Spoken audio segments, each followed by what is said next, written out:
Au sommaire de ce journal, Ecobank Côte d'Ivoire passe le cap des 100 milliards de francs CFA, un bilan satisfaisant pour les actionnaires. L'information a été donnée lors de sa traditionnelle Assemblée générale ordinaire. Financement climatique, la BRVM et GGGI signent un protocole d'accord en vue de renforcer les capacités des acteurs du marché boursier sur le financement climatique. Et puis nous parlerons de menaces djihadistes. Le PNUD et la Côte d'Ivoire sensibilisent la jeunesse du Nord. C'est tout pour le sommaire.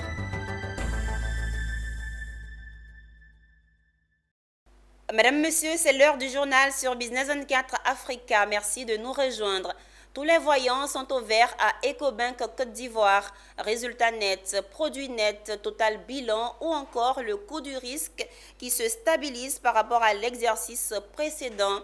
Et les plus heureux sont les actionnaires qui se partagent une cagnotte de plus de 36 milliards de francs CFA. Telle est la lecture que donne le rapport annuel 2023 de la filiale Côte d'Ivoire du groupe bancaire panafricain rendu public jeudi lors de sa traditionnelle Assemblée générale ordinaire. Issa Badini et Marius Siri nous en disent plus.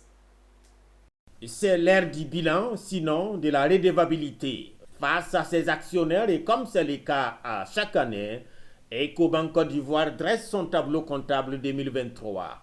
Et à y voir de près, tous les voyants sont au vert. 1953 milliards de francs CFA de total bilan contre 1901 milliards de francs CFA en 2022. Le produit net bancaire a progressé de 11%, affichant 110 milliards 100 millions de francs CFA, ou encore les résultats nets qui passent de 44 milliards 600 millions de francs CFA à 48 milliards 100 millions, et c'est malgré un contexte inflationniste, soulignent les premiers responsables de l'institution bancaire. Cette croissance est tout d'abord intentionnelle, elle a été voulue. La stratégie que nous avons, c'est une stratégie de capture de parts de marché. Donc elle se traduit par quelques actions bien précises que nous faisons envers des segments de marché bien définis. Dans le passé, nous avons trouvé que la banque s'était trop concentrée sur les grandes entreprises. Et ce que nous essayons de faire depuis quelques années, c'est d'essayer de diversifier de plus en plus nos actions commerciales vers les petites et moyennes entreprises, mais aussi vers les individus. C'est le reflet de cette stratégie qui est cette croissance que vous avez vue sur le produit net bancaire. Et je note qu'effectivement, au moment du vote des résolutions, nous avons eu le soutien de la quasi-totalité des actionnaires, ce qui est gratifiant. Autre tableau, Ecobank Côte d'Ivoire, c'est 34 agences, 445 283 clients pour 1451 milliards de francs CFA de dépôts clients et 1045 milliards de francs CFA de crédits à la clientèle. Une année bancaire bien remplie pour l'administration, mais aussi pour les actionnaires qui se partagent une cagnotte de plus de 36 milliards de francs CFA, près de 65% du résultat net. Je note que Ecobank tire son épingle du jeu dans cette crise internationale. Nous notons que la banque est bien tenue, les résultats sont satisfaisants et les dividendes aussi. Ecobank Côte d'Ivoire est une filiale du groupe Ecobank, premier groupe bancaire panafricain indépendant dont la société mère est Ecobank Transnational Incorporated. Le groupe emploie plus de 13 000 personnes, dont plus de 700 en Côte d'Ivoire, au service d'environ 32 millions de clients dans les secteurs de la banque des particuliers, la banque commerciale et la banque de grande clientèle dans 33 pays africains. Parlons santé, précisément de lutte contre le paludisme. La cérémonie commémorative de la 17e journée mondiale de lutte contre le paludisme, organisée par le ministère de la Santé, de l'Hygiène publique et de la couverture maladie universelle, s'est tenue dans le district sanitaire de Bouaké. Cette journée a eu pour thème l'équité en matière de santé, du genre et des droits humains. Cet événement a mobilisé l'ensemble des couches sociales de la région pour exprimer leur soutien à cette lutte internationale contre le paludisme. Le commentaire de Michel Brou. Nous sommes à Bouaké, dans le district sanitaire de la région du Béké. où la commémoration de la 17e journée mondiale de lutte contre le paludisme a rassemblé toutes les communautés. La forte mobilisation de la population a été notée à cette occasion, notamment les autorités locales, les professionnels de la santé communautaire et partenaires internationaux. Comme cette année, nous allons distribuer 4 millions de moustiquaires supplémentaires dans 28 districts sanitaires. Nous cherchons aussi de nouvelles solutions, comme la récente campagne de chimioprévention saisonnière. Pour cette édition 2024 de la Journée mondiale de lutte contre le paludisme, l'OMS, le partenariat RBM et d'autres partenaires mettront l'accent sur les actions nécessaires pour faire face aux obstacles à l'équité sanitaire, à l'égalité des genres et aux droits humains dans la riposte au paludisme en Afrique et partout dans le monde. Le représentant du ministre de la Santé a rappelé les actions innovantes du gouvernement dans la lutte contre le paludisme. Il a également fait don de plusieurs matériels d'assainissement. En termes d'innovation, notre pays a adopté la chimioprévention du paludisme chez le nourrisson et la chimioprévention du paludisme saisonnier chez les enfants. Chaque année, le 25 avril marque la journée mondiale de lutte contre le paludisme, un moment clé pour sensibiliser à l'impact dévastateur de cette maladie et à l'importance cruciale de la prévention et du traitement. Toujours dans le cadre de la Journée mondiale de lutte contre le paludisme célébrée le 25 avril de chaque année partout dans le monde et particulièrement dans les pays frappés par cette pandémie.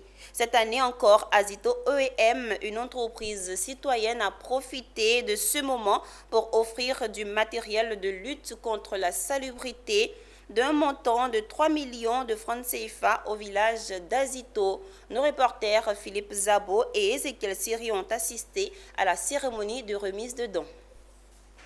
Le paludisme fait environ 1 million de morts chaque année, dont 80% sont des enfants.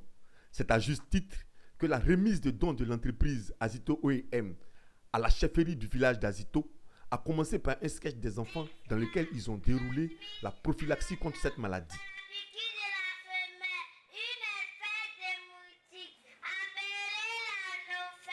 À la suite des enfants, le groupe Azito OEM, comme s'il s'agissait d'un cri de cœur, a répondu par la voix de la représentante du directeur général. Elle a égrené les actions entreprises par sa société pour endiguer le paludisme. Actions qui sont à mettre au titre de la responsabilité sociétale des entreprises. Le paludisme a toujours eu un impact dévastateur dans le monde.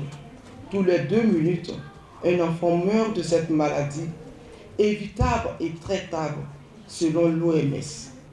L'année passée, nous avons doté, à cette même occasion, le centre de santé d'Azito de plusieurs équipements médicaux, des réactifs de laboratoire d'une valeur de plus de 13 millions, afin de renforcer le plateau technique du dit centre pour une prise en charge rapide de tous. Patients, les femmes enceintes, les enfants de 0 à 5 ans, les hommes. Cette année, en plus des activités réalisées, nous offrons au village Azito plusieurs équipements d'assainissement d'une valeur de plus de 3 millions pour maintenir le village propre et lutter contre le paludisme. Pour les participants à cette journée commémorative, l'exemple d'Azito OEM est à dupliquer. Lorsque des personnes morales comme des entreprises Azito OEM interviennent, ce sont des actions à saluer, ce sont des actions à encourager, ce sont des actions qu'on ne peut que vénérer. Ce que nous demandons auprès des entreprises, il y en a beaucoup. Nous avons la plus grande commune de Côte d'Ivoire. Nous savons combien d'entreprises il y a, mais c'est la seule entreprise pour l'instant qui apporte un appui à un village pour lutter contre le paludisme ou bien autres maladies. La cérémonie a pris fin par un exposé de 2 médecins sur le paludisme. Pour rappel, la responsabilité sociétale des entreprises est un point très important pour Azito OEM. C'est dans ce cadre que le centre de santé urbain d'Azito a été réhabilité par ce groupe. Autre événement international, les GIFAC. À l'instar des pays du monde, la Côte d'Ivoire a célébré ce vendredi les Journées africaines de l'écologie et du changement climatique. Une occasion pour mobiliser toutes les parties prenantes dans la lutte contre le changement climatique. Cette année, la célébration de cette journée a été lancée dans la réserve naturelle de Dahlia-Fleur. C'est à Abata, dans la commune de Bingerville. Enis Bogou et Satekissi.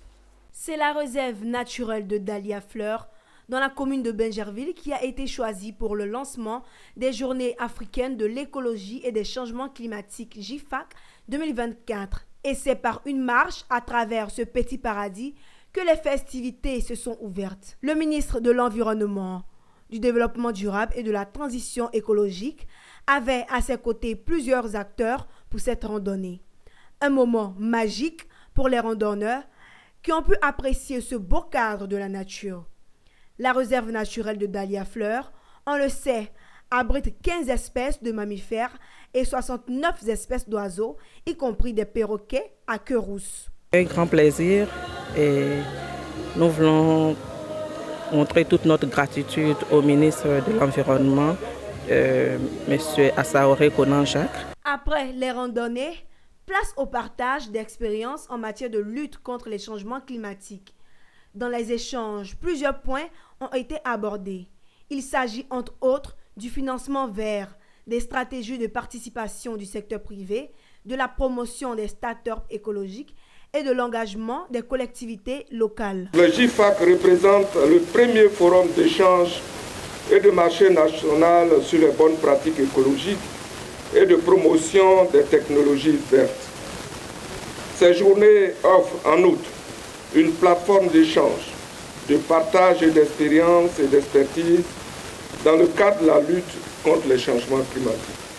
Il est bon de souligner que les Journées africaines de l'écologie et des changements climatiques JIFAC 2024 seront meublées de plusieurs activités, sensibilisation des jeunes et des enfants, ateliers climatiques, stands d'exposition, visite guidée de la réserve de Dahlia-Fleur. Dans les villes de l'intérieur du pays telles que Béoumi et Kong, des activités de reboisement et de distribution des foyers écologiques meubleront également le programme.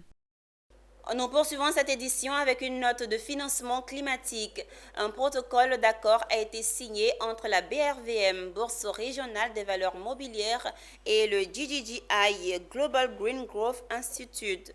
Objectif, renforcer les capacités des acteurs du marché boursier sur le financement climatique. L'événement a été marqué par la présence du ministre en charge de l'Environnement qui a apporté son cachet à ce mariage qui vient renforcer les actions de lutte contre les crises climatiques. Walter Kofi et Doumbia Ayuba. C'est un engagement ferme en faveur de la sauvegarde de l'environnement que vient de prendre la Bourse régionale des valeurs mobilières, BRVM, à travers ce protocole de coopération signé avec le Global Green Growth Institute, GGGI. Pour l'institution financière, il est primordial d'orienter des fonds en faveur de la lutte contre les crises climatiques dont les effets se font ressentir sur l'activité économique. Cet accord pour un accès durable au financement vert tombe à point nommé et permettra de renforcer les capacités des acteurs du marché financier régional en matière de finances durables. Il permettra aussi d'améliorer l'accès aux obligations vertes des pays francophones de l'Afrique de l'Ouest. Aujourd'hui, nous sommes prêts à signer un protocole d'entente qui va contribuer au renforcement des capacités des acteurs du marché, intermédiaires, émetteurs, investisseurs. Favoriser les émissions d'obligations vertes dans notre Union à travers un dispositif d'accompagnement. Donc, cette coopération marquera le démarrage d'un appui renforcé avec les pays de l'UMOA qui font partie également de l'engagement de la BRVM. Et donc à travers ce partenariat, nous renforcer les mécanismes traditionnels. Il y a nécessité d'une action audacieuse et transformatrice pour donner la priorité au financement privé de l'action climatique. C'est pourquoi je salue la signature de ce partenariat entre la BRVM et le GGGI.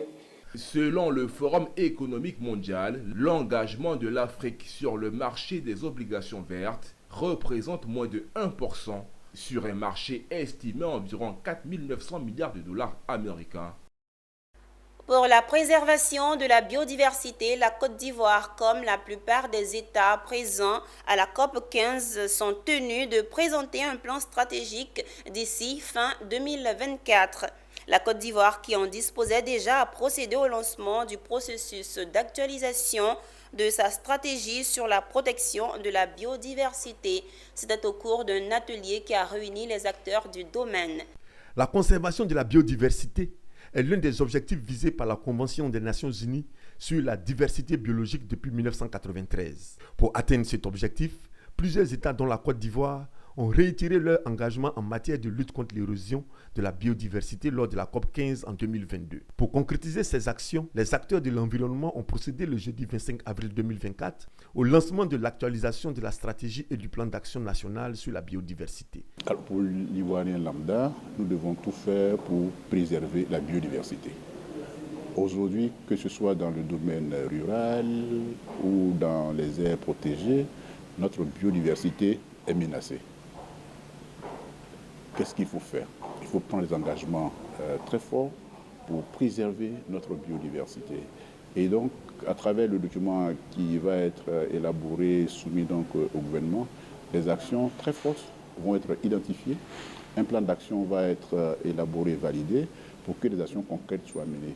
Et donc, la Côte d'Ivoire, qui était à la COP 15 de la Convention sur la diversité biologique, et qui a pris cet engagement-là, est en train de traduire dans les faits cet engagement à travers l'actualisation de sa stratégie biodiversité.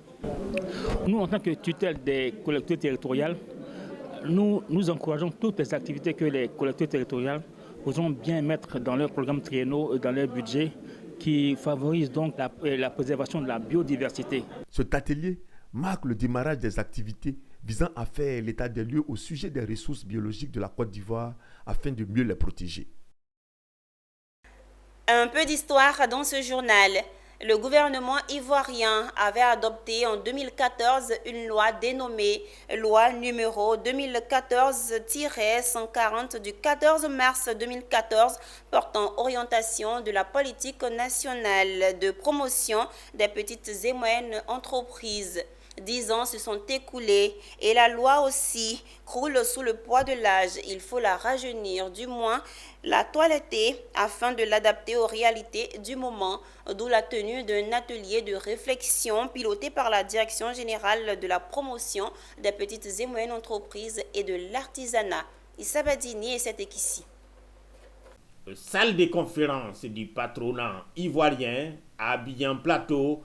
70 personnes issues des fêtières du secteur privé, des chambres consulaires, du ministère du Commerce et de l'Industrie et de ses différentes directions administratives. En toile de fond, cette loi numéro 2014-140 du 14 mars 2014, portant orientation de la politique nationale de promotion des PME, vieille de 10 ans qu'il faut révisiter. Il faut dire que cet atelier porte sur la révision de la loi portant orientation de la politique nationale en matière des PME. Il faut dire que la loi qui a cours actuellement a été adoptée en 2014 par le gouvernement. Et cette loi, lorsqu'elle a été adoptée, elle a été mise en œuvre, ça fait une décennie. Après une décennie, il faut faire le bilan. Mais il faut signifier que le secteur privé a exprimé des préoccupations relativement à cette loi, notamment l'harmonisation de la définition de la PME et son utilisation par tous les acteurs. En fait, pour le ministère du Commerce et de l'Industrie, pour le docteur Souleymane Yarasouba, c'est une priorité parce qu'il faut voir comment mieux encadrer, mieux suivre et mieux faire la promotion des PME pour en faire des champions nationaux.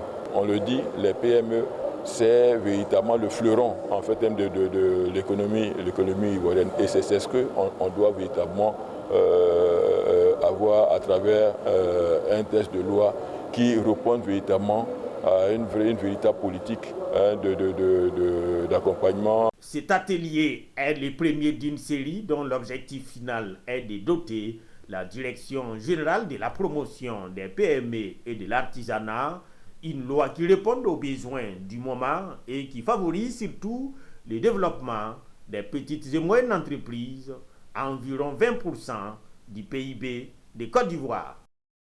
Les journées ivoiriennes de l'aviculture ouvertes ce jeudi 25 avril 2024 se poursuivent à l'espace Latri Event des deux plateaux dans la commune de Cocody. Au deuxième jour de cette 9e édition, les aviculteurs avides de connaissances sur la question de la gestion du stress thermique en élevage ont été instruits par des experts du secteur et ceux venus de l'extérieur. Une période qui permet de mesurer l'impact de l'environnement sur les organismes des animaux et prendre en compte la façon dont ils réagissent à la chaleur. Pierre Tebeu et Tima Traoré nous font le point. Les aviculteurs d'Abidjan et de l'intérieur du pays ont assisté à ce premier panel du deuxième jour des JNA 2024 ce vendredi 26 avril avec une question lancinante. Comment combattre le stress thermique en élevage de volailles? Depuis plusieurs années, les jours et les nuits alternent avec la chaleur et les volailles en souffrent également. Le stress thermique, quand il n'est pas maîtrisé très vite dans les fermes, peut avoir des conséquences sur des cheptels. Le panel, constitué d'experts et spécialistes, a relevé le caractère urgent de la problématique dans la croissance des volailles. Car si rien n'est fait, l'aviculteur risque de perdre toute sa production au pire des cas et dans la moindre des mesures, avoir le poids de la volaille réduit. Sur les poulettes, d'abord, le stress thermique, il va ralentir la croissance des poulettes. Le risque, c'est de voir des poulettes qui ne sont pas en poids correct à l'entrée de ponte. Et la conséquence, c'est qu'en phase de production, la quantité d'œufs il sera mineure, la taille de l'œuf il sera plus petite. Les performances économiques de l'eau, il sera un petit peu plus compromis à cause du stress thermique. Au niveau de la fin, effectivement, nous avons proposé quand même des solutions aux éleveurs aujourd'hui. Notamment, la première solution, c'est de pouvoir gérer l'eau, la qualité de l'eau, parce que quand il fait chaud, on a envie de boire beaucoup d'eau. Il faut qu'on boive de l'eau de bonne qualité, de l'eau fraîche. Donc, c'est amener les éleveurs à garder une température de l'eau environ autour de 20 degrés, si possible, peut-être même moins, mais autour de 20 degrés, c'est déjà bon pour les éleveurs. On leur a fait des propositions notamment au niveau de l'utilisation des fûts qui doivent être protégés pour éviter que ces fûts-là soient chauds, les canalisations qui doivent être enterrées pour éviter qu'ils soient en contact avec la lumière, ça c'est un. Et des deux, au niveau de la densité des sujets, il faut réduire la densité. La nutrition est également importante pour prendre en charge le stress thermique chez les poulets de chair. Ce panel a eu le mérite d'être inscrit au programme de la 9e édition des Journées ivoiriennes de l'aviculteur 2024. Le Centre international de médiation Félix Houphouët-Boigny a été inauguré ce jeudi 25 avril 2024 au sein du complexe La Grande Dame des Deux Plateaux. Le Centre international de médiation Félix Houphouët-Boigny est l'œuvre de l'association Médiation au quotidien, dont l'objectif est la formation, l'exercice et le développement de la pratique de la médiation. Eunice Bogou, c'était ici. Bonne nouvelle pour les futurs médiateurs. Un centre qui leur est dédié vient d'ouvrir ses portes. Il s'agit du Centre international de médiation Félix Houphouët-Boigny, CIMED. Situé à Abidjan, Cocody Deux Plateaux, Vallon, l'initiative est le fruit d'un partenariat entre les médiateurs professionnels, nationaux et internationaux, MEDOC, Médiation au quotidien. Le président du centre s'est dit satisfait de cette œuvre qui vient renforcer les capacités des apprenants. Notre ambition, justement, c'est de faire de ce centre un lieu de règlement de conflits privilégiés, mais aussi de faire de notre Côte d'Ivoire, notre beau pays, la plaque tournante de la médiation en Afrique. Parce que, comme je l'ai dit, cette médiation a pris de l'avance sur les pays environnants. Il faut qu'on garde cette avance-là en continuant justement de telle sorte qu'on reconnaisse à la Côte d'Ivoire comme le lieu même où on fait la médiation par rapport à ce que nous enseignait notre ancien président, le président Houphouët-Boigny, qui faisait de la médiation, puisque quand on fait le dialogue, c'est la médiation. Il faisait de la médiation son outil privilégié. Félicitations au CIMED, au centre Houphouët-Boigny, et qu'ils sachent que la commune de Cocody sera à ses côtés pour pouvoir faire toutes sortes de médiations au niveau des différents conflits qui existeront d'abord dans notre commune et puis aussi au niveau de la Côte d'Ivoire. Merci de m'avoir choisi, moi, avorton de la société ivoirienne, comme deuxième membre d'honneur de ce centre. Le Centre international de médiation Félix Houphouët-Boigny est un bâtiment de 5 salles de médiation, une salle de réunion, d'une bibliothèque et d'une salle de conférence. Le Centre international de médiation Félix Houphouët-Boigny, il faut le rappeler, a ouvert ses portes depuis le 1er février 2023. Et si on s'intéressait à la mobilité urbaine d'Abidjan, dans un souci de professionnalisation du secteur du transport routier, le PMUA, entendé Projet de mobilité urbaine d'Abidjan, vient de former 1600 acteurs du transport artisanal sur les bonnes pratiques de conduite professionnelle.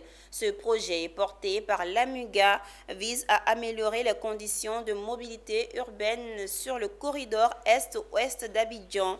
Les 1600 acteurs formés ont reçu récemment à l'Institut Sotra de Yopougon à Nonkwa leur parchemin.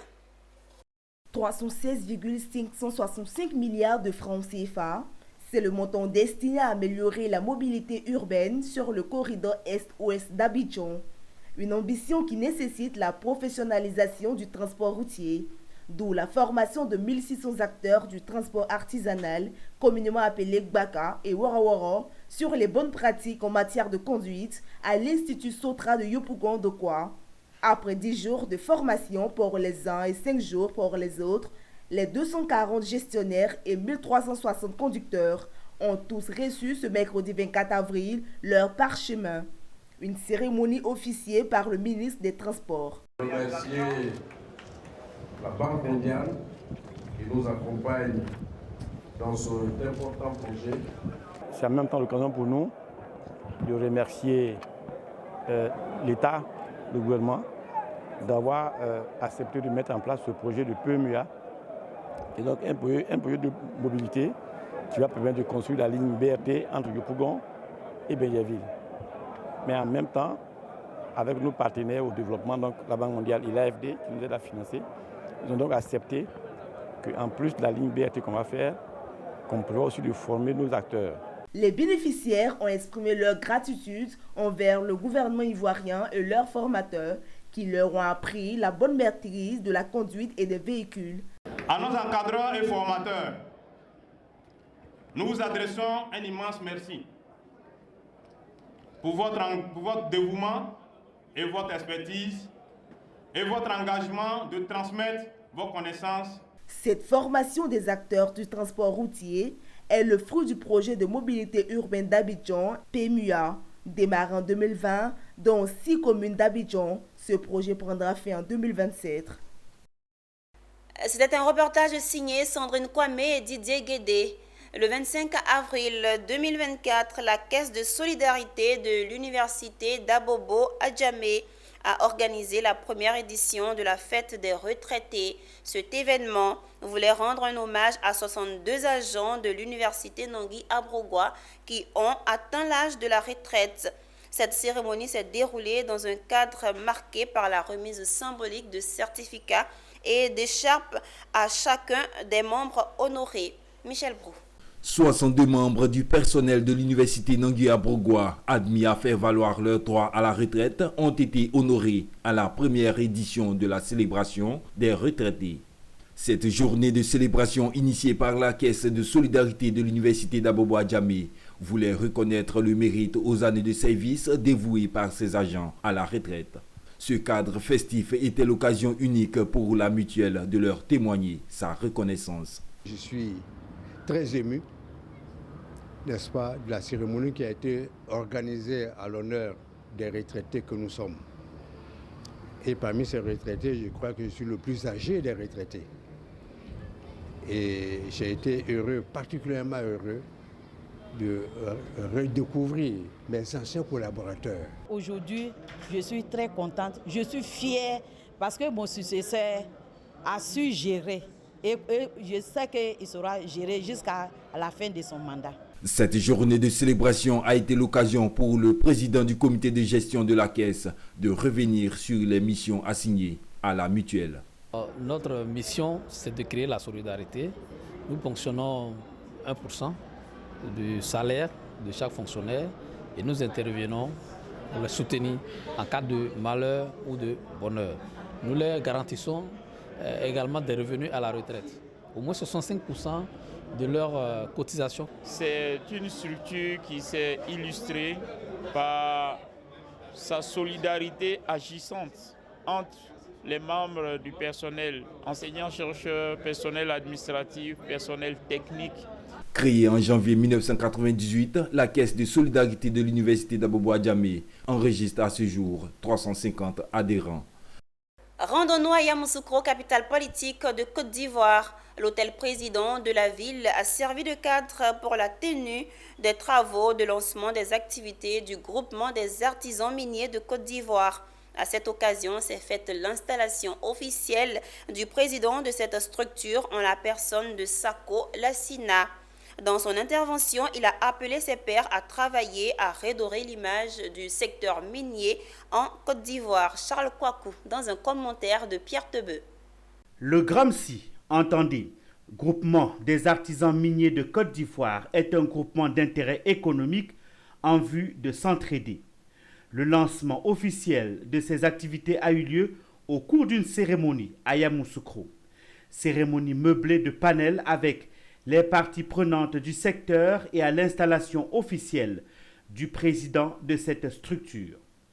Il s'agit de Sako Lassina qui a invité les artisans miniers de tous bords à se mobiliser pour donner une nouvelle orientation à la profession.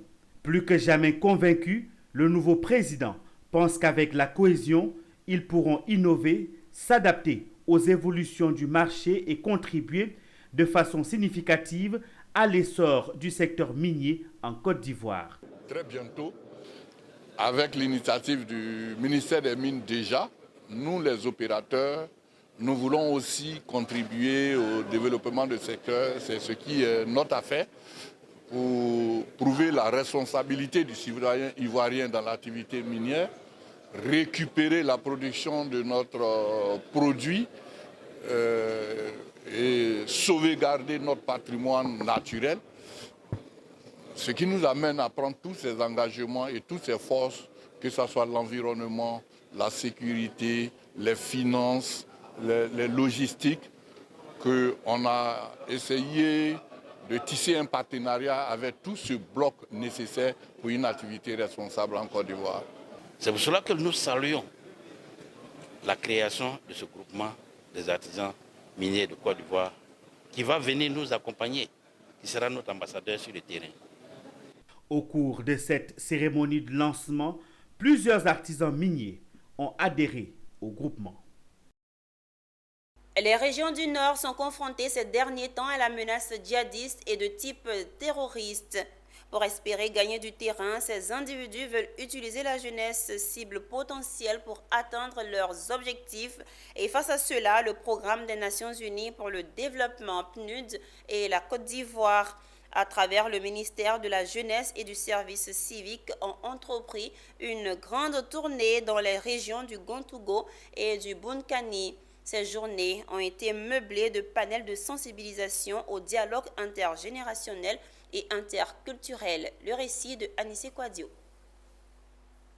La clôture du lycée 1 et 2 de Bondoukour a fière allure et respire à nouveau pareil à travers cette fresque murale réalisée sur la clôture de l'EPP Bouna 1. C'est une initiative des jeunes de Bondoukou et de Bouna qui vise à sensibiliser les différentes communautés à la culture de la paix et du vivre ensemble afin de faire barrage à l'extrémisme violent qui guette le district autonome du Zonzon. En tant que responsable de jeunesse, il est important pour nous de travailler sur les valeurs de citoyenneté et sur les valeurs du respect de l'aîné et du respect des institutions. Cette activité est organisée par le Programme des Nations Unies pour le développement PNUD en collaboration avec le ministère de la Jeunesse et le soutien financier de la République fédérale d'Allemagne. Inviter les communautés dans le Bunkani et dans le Gontougo à dialoguer pour identifier les raisons de la distanciation des rapports entre les générations et communiquer les valeurs civiques et citoyennes en vue de faire barrage à la radicalisation des jeunes et à l'extrémisme violent. Qui vise surtout à renforcer les liens entre les diverses couches sociales, une opportunité de pleine inclusion intergénérationnelle et communautaire des jeunes.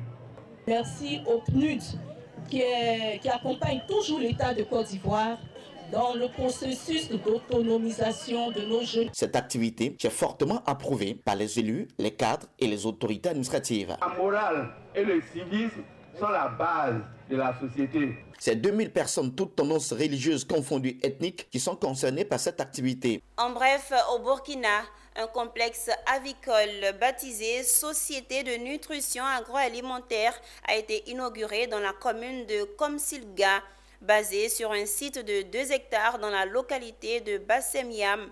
Cet établissement a mobilisé un investissement de 1,5 milliard de francs CFA, soit 2,4 millions de dollars. Il abrite une ferme avicole, une unité de fabrication d'aliments pour animaux, une capacité de production de 75 tonnes par jour et un abattoir qui est en mesure de traiter 250 têtes de volaille par heure. C'est la fin de ce journal préparé par l'ensemble de la rédaction. Merci de l'avoir suivi. Les programmes se poursuivent sur Business 24 Africa, votre télé utile.